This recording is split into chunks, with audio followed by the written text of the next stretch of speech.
Good morning, ladies and gentlemen. My name is Dirk from algotrade24.com. Algo Trading Makes Simple with our market update for the 23rd of March 2020. I hope everybody had a good weekend.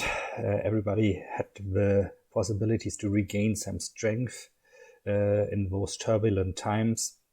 So yeah, let's jump right into what is going on at the moment. Well, here in Germany, starting today, we have somewhat of a lockdown. Well, they don't really call it a lockdown, but you're not allowed to be outside with more than one non-member of your family anymore. So restrictions have been tightened up, restaurants are closed, and so on and so forth. You still, of course, can go shopping, and if you do jogging or something outside, you're still allowed to do that. But other than that, yeah, it's pretty much a quarantine for everybody here. So actually in our newsletter today that we'll send out later to our clients, we'll go into this more in detail, and especially what that means probably worldwide for the economy in the upcoming weeks, months, and yeah, maybe even years. Let's see how the market is doing at the moment. So let's maybe start with euro dollar. Euro dollar a bit wild again today in the Asian session. As I said on Friday, and it really happened, what I was fearing on Friday actually is the trading session went lower and lower, not only in euro dollar but also in the stock market in the last half hour of trading. So that usually is not a good sign for the markets. And why that so is, we'll in a moment see, especially when we have a look at the S&P 500.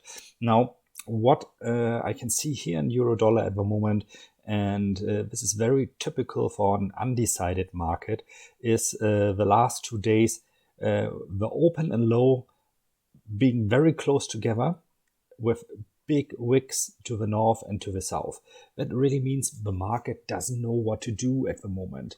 You could say in some interpretations, in more technical terms of this whole thing, people could tend to say, okay, looks like the market is finding a bottom. I don't really agree with this because I don't think you can do really much with technical analysis here at the moment, other than maybe trying to play support and resistance levels like we successfully did a number of times last week. The market very undecided. So what we should do here actually today, in our opinion, if we zoom out further, we see actually the next really support zone here in euro dollar is around 105.64. So let's say 105.50, the round number. What we could try to do today is we yet don't want to grab into the falling knife. I'm a little bit reluctant trying to fish the bottoms and speculate on rising rates again, although that pretty much could happen maybe. I mean, it's overdue already, as most people say.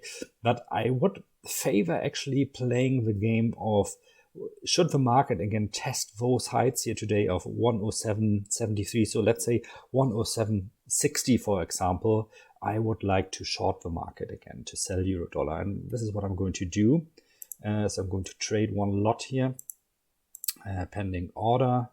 I will set a sell limit here at 107, let's say 63, with a stop loss not too far away, actually 107. Well, let's make the stop loss over 108.12. So maybe we could actually push this a little bit higher. And the take profit could potentially be down here somewhere. So let's put in the take profit again here. Change order to 106, let's say 55. So you see, like the take profit is further away than our stop loss. So the risk reward ratio is in our favor here again. That's always very important, no matter what asset you are trading. It's very important, maybe except on the lowest time frame. If you trade like the 1-minute charts, like some of our algo software does, it's a whole different story. But this type of trade really made great profits for us in the past. If I show you the history, like from last week, let's see. Is it coming? Why isn't it showing? Okay, never mind. Those who have followed us here really saw like we had some great euro-dollar trade. We had some great trade in S&P 500 just by, by trading with a trend and by trying to get into markets where those resistance lines and support lines really are. So let's have a look at the S&P 500 future opening, really with a gap down again here today. And this is really like I feared it would be. You can see here the market closed nearly at its low on Friday. So especially last half hour, everybody was selling stocks again. Nobody wants to go into the weekend with a position. And this is what is showing today. So again, there are now two things we can play here. We can wait until the market maybe goes up here to around 2290 again and sell it.